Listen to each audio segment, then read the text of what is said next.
a presentation of the Professor Martin Oberlack from Darmstadt University. He is a head of chair of fluid dynamics at this university, and here is our colleagues Sergei Golovin, a deputy director of the Institute of Hydrodynamics, and this a young These are my PhD students. These are PhD students, and you know Professor Pukhnichev. Yes, then behind Professor Pukhnichev is Professor Chernych, and maybe you saw him in German conference in Augsburg, because he knows you. And then Professor Moshkin, he was sometimes in the world.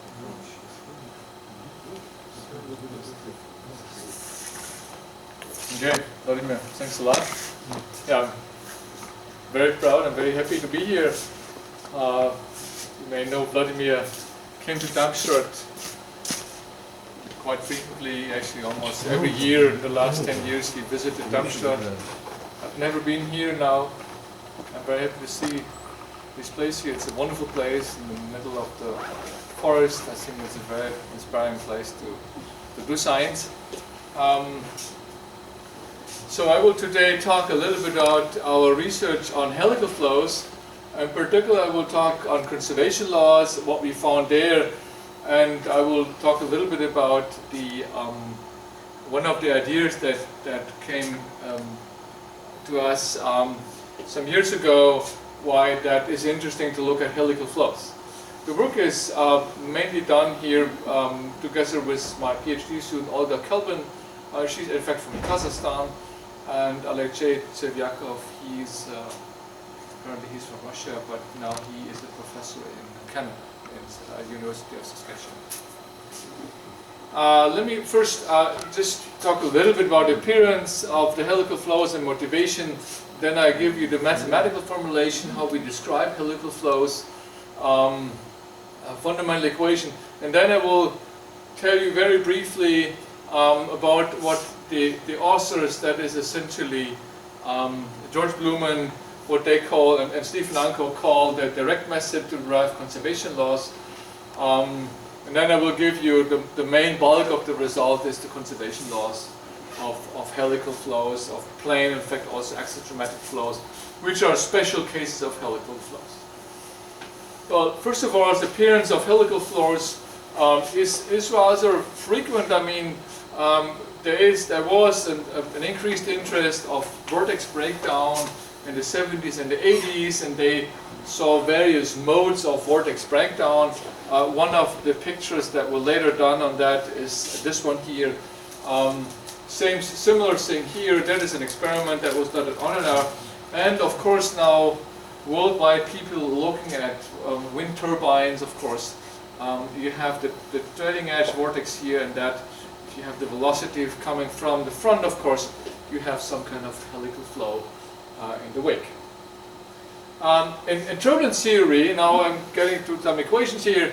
I'm talking about Navier-Stokes and Euler equations today for incompressible fluid. I've absorbed the density here into the pressure, and of course here this is either the nu, or if it's non-dimensional, it's 1 over Reynolds. Well, if we take the vorticity form of this equation, the famous Helmholtz equation, so omega is just the rotation of u, we can write down the vorticity transport equation, and the most critical term in this equation, as you know, is this one here, which we usually refer to as a vortex stretching term. So this is, in turbulence theory, usually believed this is the key term that generates small scales. So if a vortex is stretched, it gets smaller, like a band of rubber. So in 3D turbulence, that's responsible here for the small scales, so that is one of the key features we know in turbulence, that we have small scales. In 2D, if we'll just take the 2D version of this equation, interesting enough, this term here cancels immediately, and we have only from the three components of the vorticity vector, we only left with omega 3. And if you write that down here, so in the limit of viscosity goes to infinity, this equation here, of course, that has to be exactly 0 in a sense.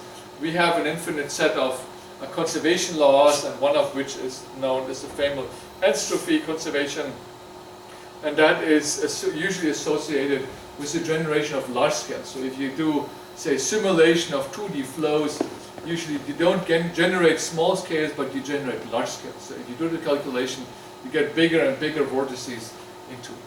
So the idea was to say, well, let's look at intermediate case, and the helical flows is an intermediate case, and the question is, what do we observe? So maybe that is, so to say, between 2 and 3D. That is a possible model to look at. Well, now let's think about the mathematical formulation of helical flows. And the Euler and Navier-Stokes equation both admit a variety of symmetry invariance properties, and one is, of course, the translation symmetry, and one is the rotation symmetry. And if you combine those two here, you can generate some kind of a helical coordinate, right? So this coordinate is simply a helix, and the quantities, the constant parameters A and B, of course you can play with them, and of course we'll see in a minute, if you choose one of them to be 0, you can have plane flows or axisymmetric flows. That is exactly what we observe here. So the original coordinate system here is r phi z, that is a cylindrical coordinate system, and we introduce as helical coordinates, that is, we reduce the number of independent coordinates from r phi z to r and psi, where psi is defined like that. And if, of course, A and B are non-zero, that is a helical flow, so this is just a constant, psi equal constant. And if A is 1 and B is 0, that is just an axial flow. That means we have the coordinate system r, z, and if A is equal to 0 and B is 1, we just have a planar flow. That means we just have r and phi, so that is the polar coordinate system in the plane. So the system, of course, has these two dependent variables u and p, and of course they depend on r and psi, and of course on time to have a dynamical problem. Yeah, that is the equation again, not showing that again. Now what you can do is, you can write down the Euler and Navier-Stokes equation in helical formulation, the reduced helical formulation. That means we do have only the variables r and psi, so that will be then here the continuity equation. In this reduced form, you can introduce a stream function, as you usually can do also for plane flows or for axisymmetric flows. But we did not get any new conservation laws, which sometimes happens if you have a stream function formulation. You sometimes observe more, well, symmetries, definitely you observe more, but in the case of conservation laws, we don't. That is just here the momentum equation in r direction, eta direction, and psi direction. Not going through all the terms, the viscous terms here are rather lengthy. What is important to note, of course, here, in this eta direction there is no pressure gradient. I'm sorry, the eta, should have said that, the eta, of course, is so to say the coordinate along the helix here, and the psi is the one perpendicular to it. But of course, this line here is psi equal constant. So, saying to say that the whole system is independent here of eta, that means there is no eta dependence in here, but we still have eta in the velocity and also later in the vorticity. Now, for the vorticity formulation, we can do something very simple.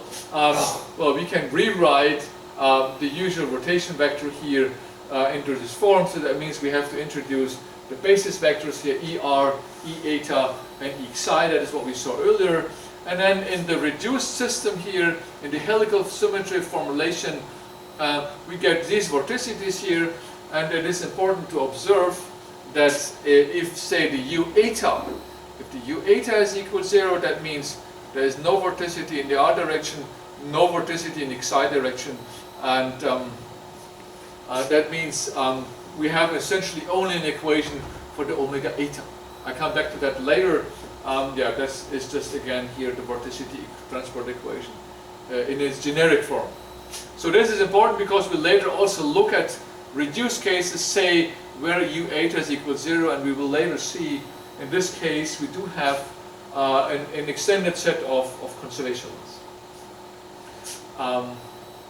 So how do these equations look like? Here they are rewritten in this form, the vorticity transport equation. So on the left hand side I just wrote the usual convective part.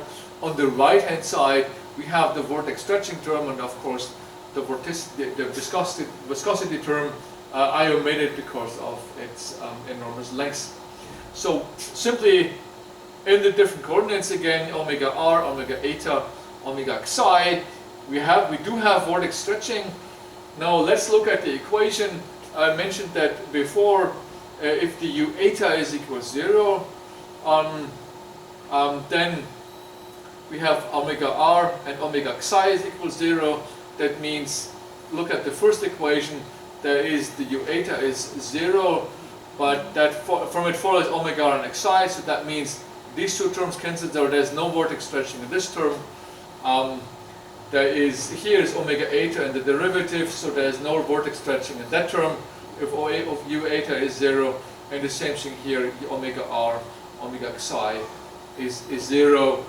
That means in case U eta is 0, we have no vortex stretching, but in the generic helical flow there's vortex stretching. So the point is, and that was of course one of the trigger of the research, we can look at the reduced system, in a sense 2D in the helical coordinates, but still have vortex stretching, which is an important effect for truth. So vortex stretching in the generic case, vortex stretching is active. Now let me talk a little bit about the idea of how to construct conservation laws using this direct method. Well, first of all, this is the usual form. I mean, simply here a divergence form so that you can use Gauss theorem and whatnot. So these are usual physical quantities, mass, momentum, energy, and whatnot. Well, you know that these things can be very important for the establishment of the existence and uniqueness of solutions, analysis of stability and global behavior, development of numerical methods that became of some increased interest in recent years, and of course globally conserved quantities using Gauss theory. So if you have an equation of this form, that is usually nice to analyze. Well, the key idea of this, what they call the direct method, is the following. The first key idea is this one here. Suppose you have a quantity, not necessarily an equation. Suppose you have something that is in divergence form. So the di here is a divergence operator. So this is a term in divergence form, and if you apply the Euler operator, the usual Euler operator, to something that is in divergence form, that is always 0. So the divergent term does not have to be necessarily an equation. It's just a term at this point here, but of course later we look at it while assuming that is an equation. And important, this condition is necessary and sufficient. So if you have a divergence term and you apply the Euler operator, that is 0. If you have a term which is not in divergence form and you apply the Euler operator, it will always be essentially non-zero. That is the first idea. The second idea is the following. Assume we have a set of ODEs or PDEs in non-conservative form. And now you can prove that any conservation law for an arbitrary set of equations essentially is a linear combination of this PDE here with smooth non-singular multipliers. So what you essentially do is you take this equation, find multipliers, or at the first place maybe take some arbitrary multipliers, and combine this equation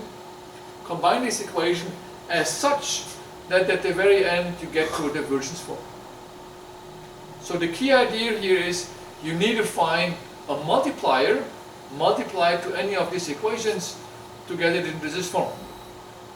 And now the last key idea is simply the following.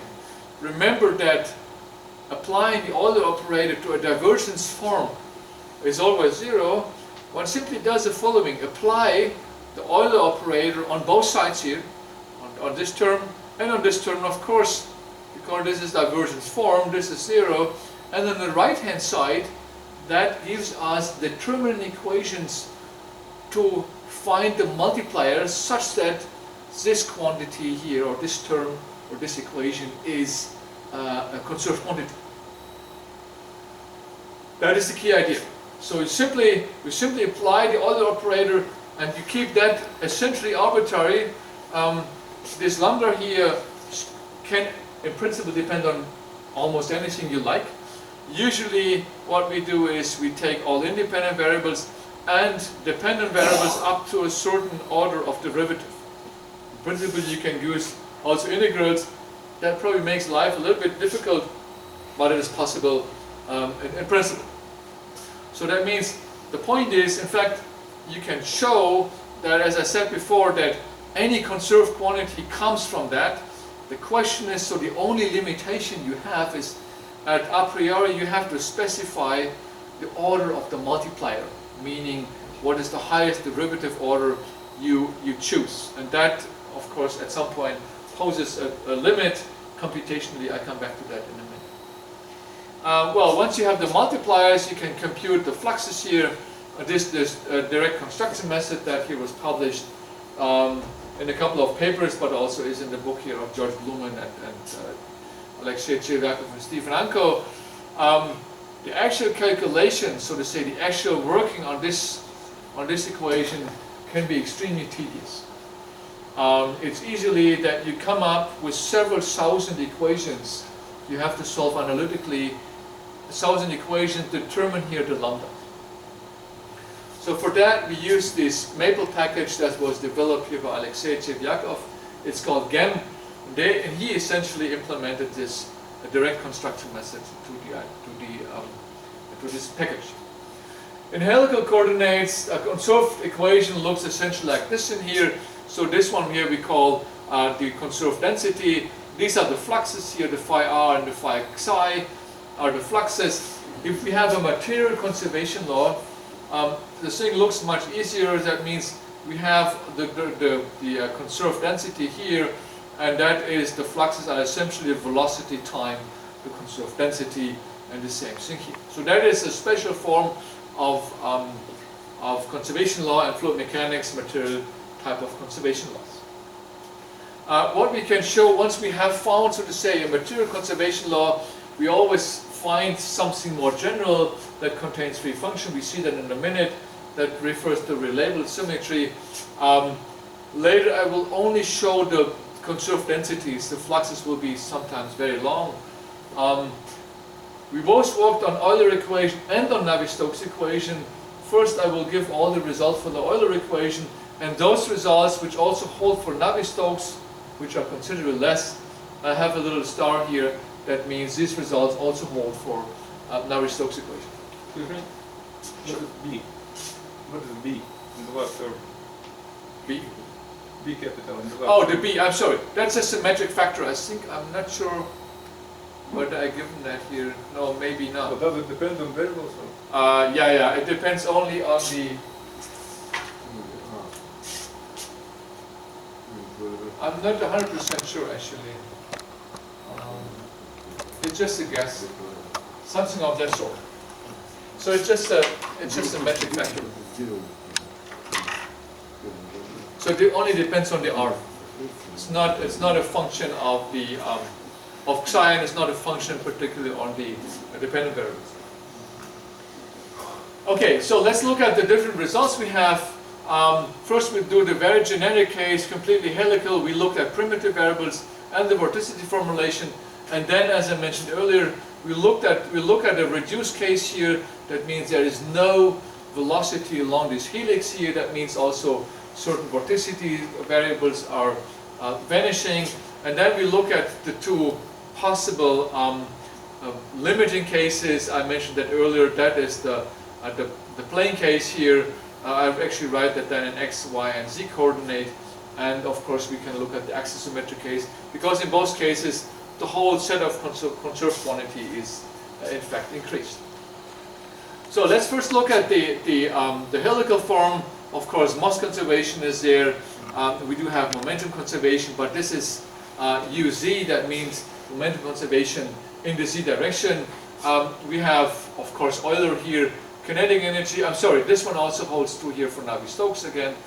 Energy conservation. We do have angular momentum conservation, and we have something very funny here, and that is this quantity here.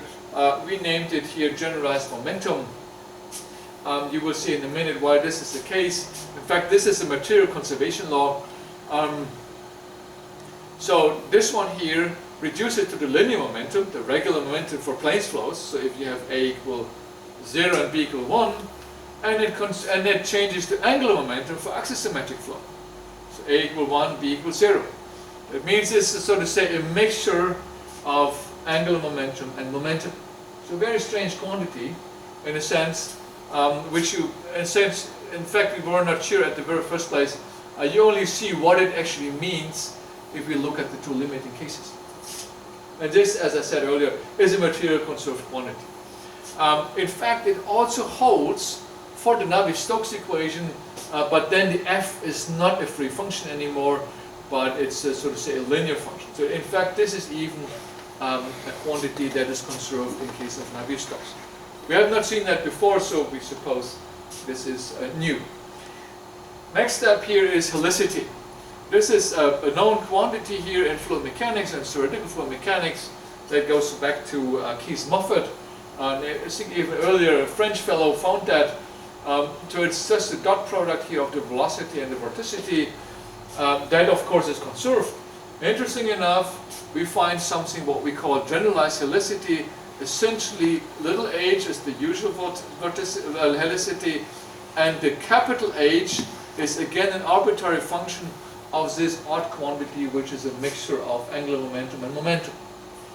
So that is what we wrote down here is essentially this equation here, the conserved quantity. This is a very special type of conservation law because it contains a free function. H can be any function. Should be smooth probably. But this is the only case where this quantity or this equation or this conservation law is not a material conservation law. So it means in a sense for every H you find a distinct conservation law.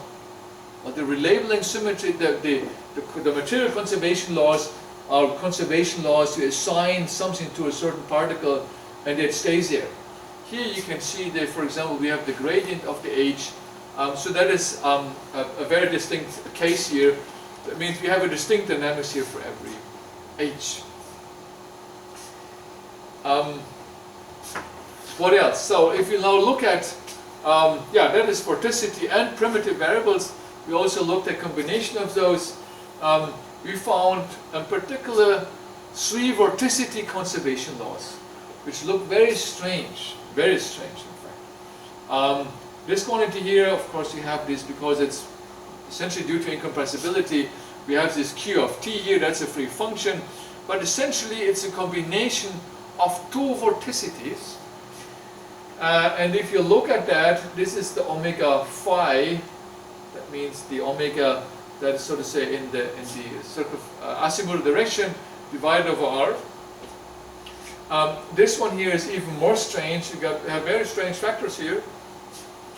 And it's nice to analyze these things here in the distinct cases. That means if we look at planar flows, in this combination here, you get essentially what we have over here. And if you look at rotation symmetries flows, you essentially get linear momentum. So this is a very funny conserved quantity. A third one you can also write down here. Again, very strange. Again, in the case of a plane flow, it reduces to this one here. And in case of an axisymmetric flow or rotation symmetric flow, we have angular momentum here. So these are, all of them, in fact, all these 3 of them are actually conserved quantities also of Navier-Stokes.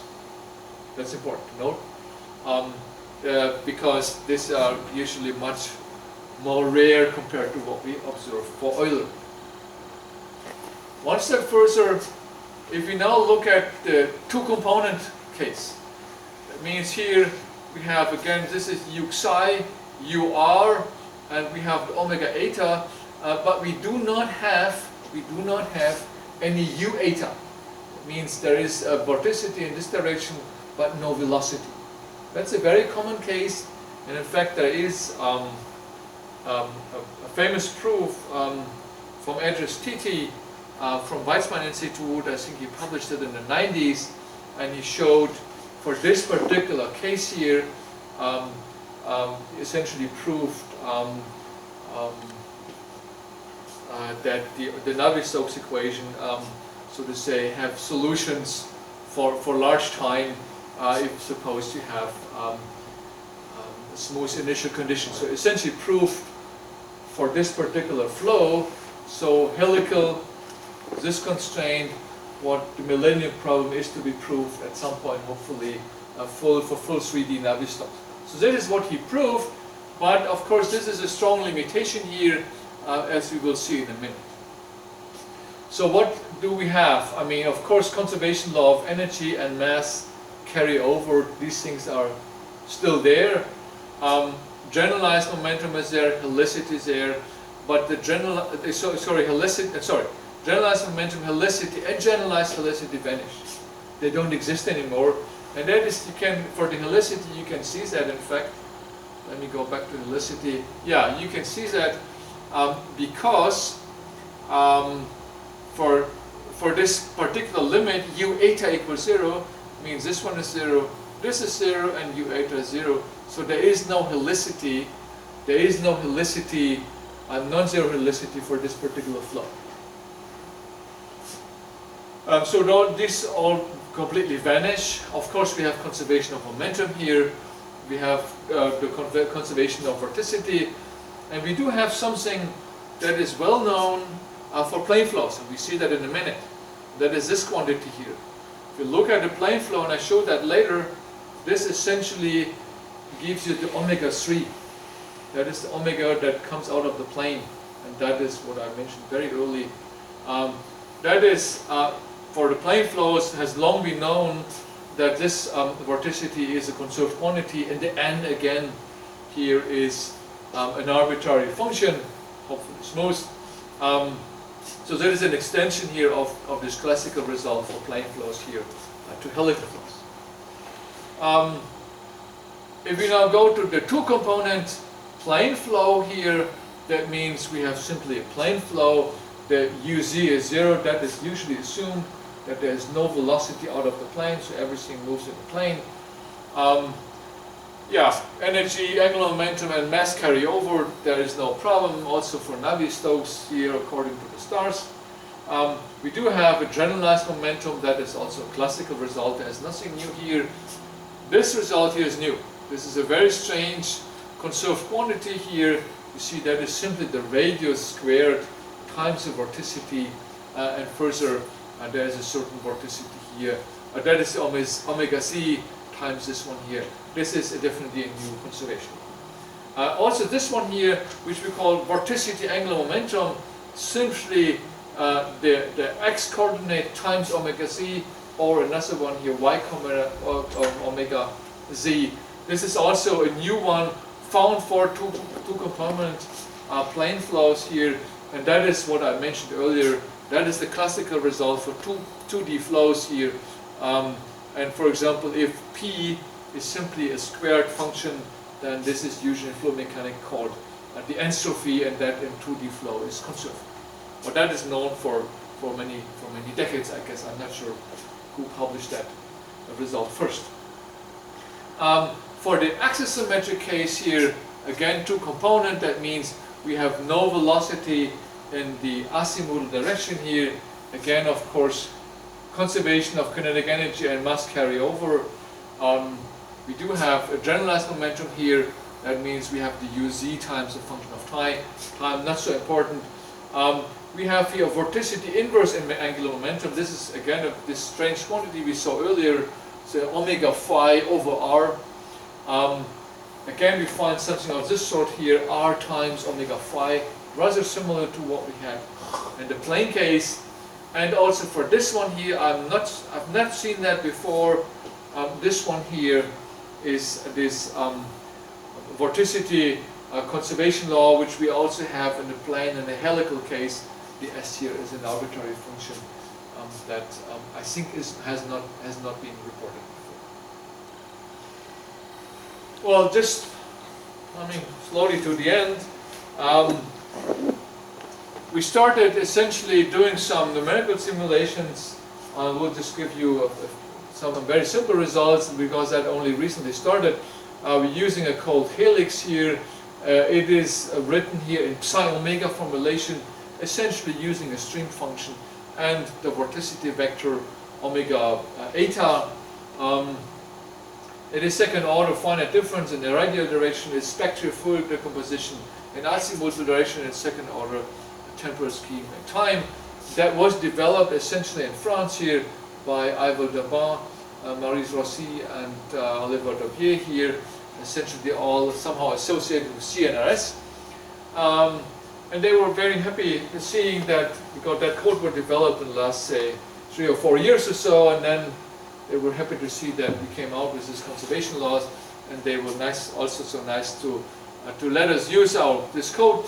And Olga essentially started using it. The key idea is asking the question, is helical turbulence more 2D or is it more 3D? So meaning, can it generate small scales due to stretching, or does it essentially generate bigger and bigger scales? This result, we only started that a couple of weeks or months ago. One simple result here, essentially seeing, if you see that in a few seconds here, this essentially does merging. It appears to generate smaller scales here, but at the very end, so that is only an intermediate stage here, we see smaller scales here, but at the very end, you do see some kind of a merging here. That will be one big a vortex here. So this particular case is essentially generating larger scales instead of smaller scales. She does see at some point generation of smaller scales, but it is apparently more rare than the generation of larger scales, but the answer is not clear at this point.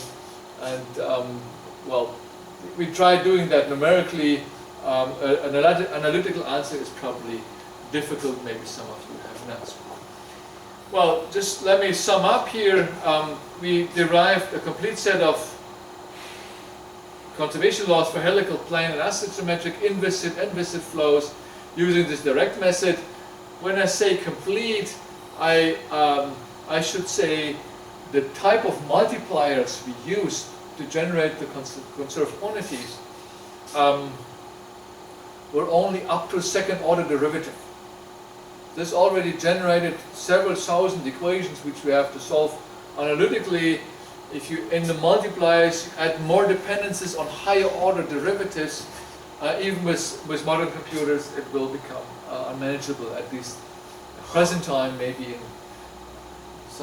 in 10 years or so, we might be able to do more. We found many new conservation laws for all the 3 cases. Interesting enough, even for the plane cases, which you might think that has been explored for a long, long time. Even there we found new conservation laws. At least we did not find them in the literature. We did not find any conservation law including stream functions, so that was excluded. Still, the application here, this thing is open here. The key quantity in turbulence usually is referred to the dissipation. And the 2D plane flow, as I mentioned, that is what we call the entropy, vorticity squared. And this case here, the helical case, we call it a 2.5D case, because we have 2 independent variables, or 3 dependent variables in a sense, at least for the vorticity. No further numerical experiments are in fact going in at this point. Thanks a lot. So, questions?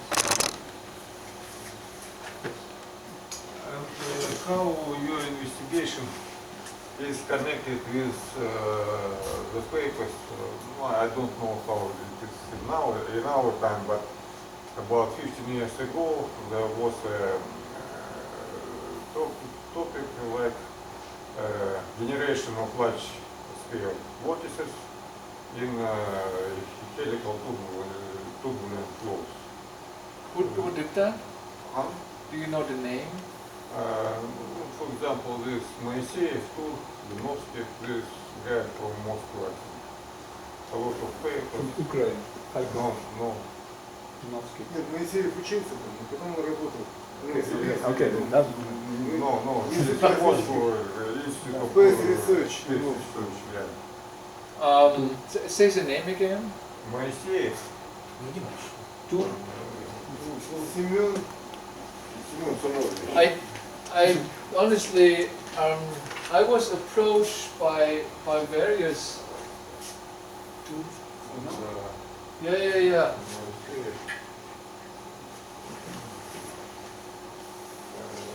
I don't Звено через два. Right.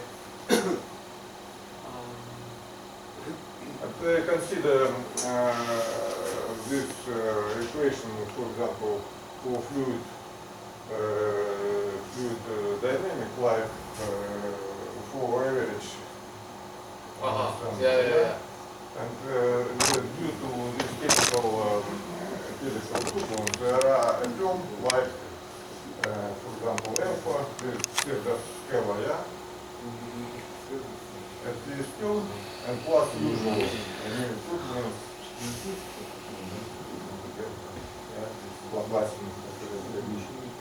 And it can be shown that this gives a large scale generation for average velocity.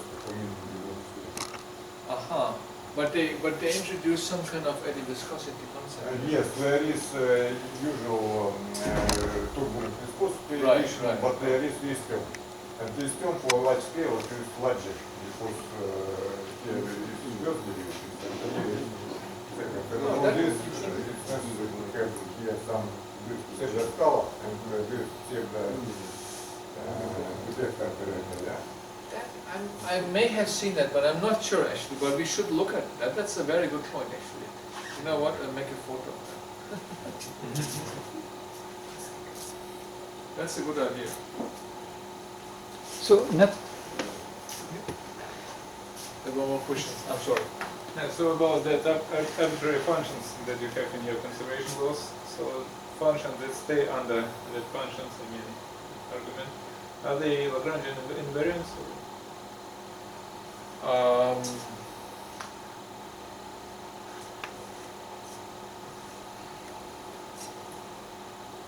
Honestly, I don't know. Also, we discussed this with some expert who worked more on Lagrangian fluid mechanics. But there they have this relabeling symmetry. But we didn't, honestly, because Olga now is going to work more on the numerics, she didn't want to explore it anymore. So I maybe, because the real connection is not clear actually. Because we also observe so many of these free functions. But I personally believe, yes, there is Lagrangian structure behind that. Sorry, connection to this question.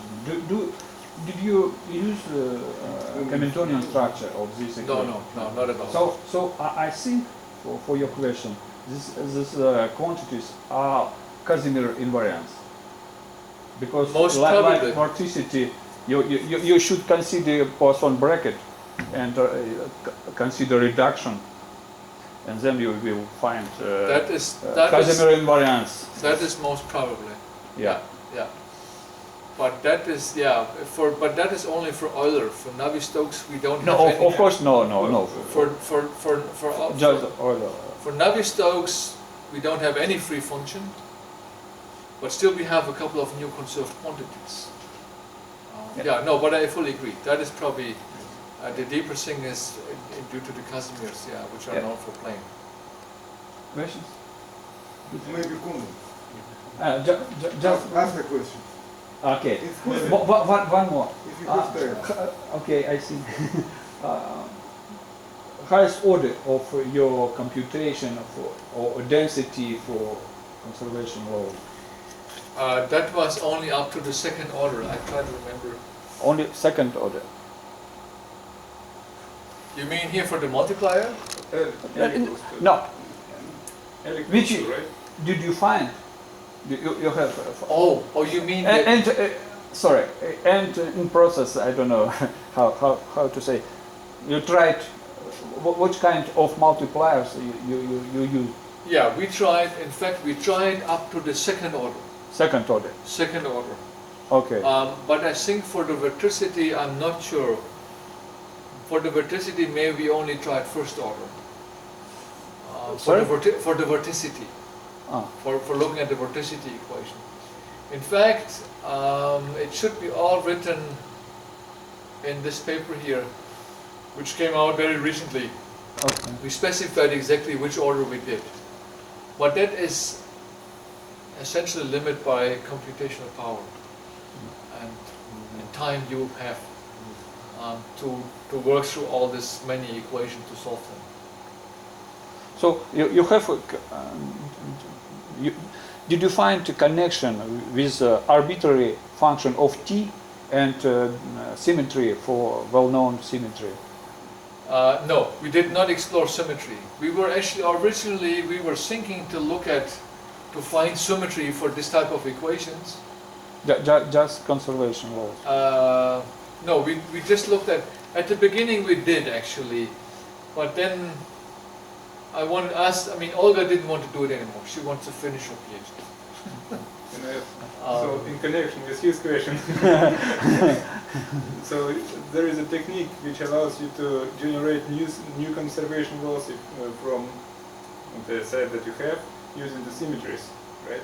So if you have some set of conservation laws, you can generate new conservation laws, and in this manner you can construct the basic conservation laws so that the remaining set is produced using only symmetries. It is described, for example, in Ibrahim's book. So, if you do not know a symmetry, then of course the answer is no. So you didn't The computation of the absorb symmetries is structure. very simple. I think I asked her to do it once, but we did not explore it any No, deeper. because it's useful. It allows you to get rid of unnecessary functions which are brought by symmetries only. Right? No, we didn't explore that. Yeah. Because not many people who do this conservation law analysis actually use this symmetry approach, although it's useful from my point of view. Who developed that originally? Was You it can read it Nair? in, I do not know if Nair was the author, but it is described in his book. So you He has can, many books. I think that, Last one. no, not last first, one. green, the first green, one. green. Green one, yes. Transformation group in Yes. mathematical physics. Yes. Okay. 74. About Yeah, 74. Okay. about. Yeah. So once you have a symmetry, you can. Yeah, exactly. So once you have symmetries, you can produce, so not maybe new, maybe known conservation laws, but you can some sort of You can play. You can kind of play with it. Yeah. play with Yeah. it, right? And you can construct a set of basic conservation laws such that all the remaining set is produced from that basic one using symmetries only. I see. No, I have to look at it. I It's mean, really algorithmic, and so it helps to bring order in your whole picture. right. That might be a good idea because I don't think that we get more. That I very much doubt because the method in that sense is complete. Yeah, at least for that function that depend on t. So I'm pretty sure that they come from symmetries only, because if you Yeah. know Yeah. Navier-Stokes, it has symmetries that depend on t. So, yeah. Sorry. Your question. So, and maybe some comments on education, and usually if you have a conservation laws, then we can say about Savus, about algebra structure of the conservation laws. And in this case, which you have present here, and what do you think about and what is the type of the Lie algebra which arising here? when you use. We didn't explore that actually. Yeah, But maybe you're coming in October. That could be a good project. I put you in Olga's office and then you can. Please. I have not question but comments. Professor Oberlack knows that first who explored helical symmetry for Aristotle was Vladisław British. Unfortunately, he is died 2 years ago. Joint students of Vladisław. His paper was published in Journal Applied Mechanics and Technical Physics, which has English version, maybe 71. And next step was made by Makhalov, Tiki, and Lubovitz. And first comment. Second comment. When you said about conservation law without stream function, I remember our joint paper with Professor Sergei from here. We studied new treatment of rotational symmetry viscous and compressible flows. Maybe do you know this paper, maybe not. It was published in Russian Doklad. I sent you 10 years ago. Okay. We found new... Is it for compressible? No, incompressible. Incompressible. We found new treatment of viscous and compressible flows in the presence of rotational symmetry by transformation into new system of unknown function with non-local transform. Okay. Because this transform is non-local, we That I would found like to see. more wide group symmetry. That I would like to see. That's a good. Sergei Golovin supported our effort in this direction. No, that is interesting. We brought gratitude in our paper. And it is interesting. We spoke nothing about conservation law in differential form, but we found two conservation law in integral form. And one of them, maybe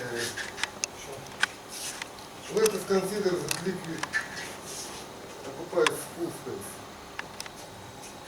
And we can introduce stream function.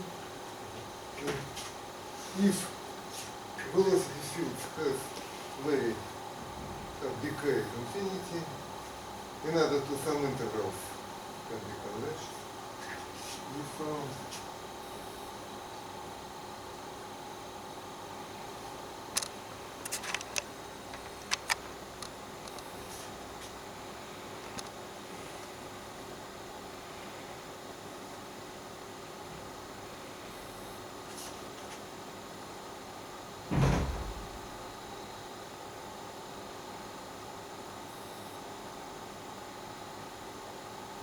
it seems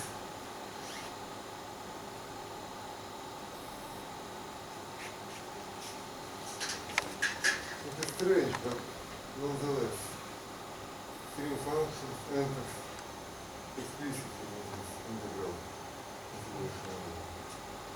Another conservation law was found by Dobrokhotov and Shafarevich. Maybe you don't know this paper. No. Can you send me your paper and the other one? I should have some time, but I know all publication. Thank you. Okay. More questions? So, let's finish this first part. Okay, thank you very much.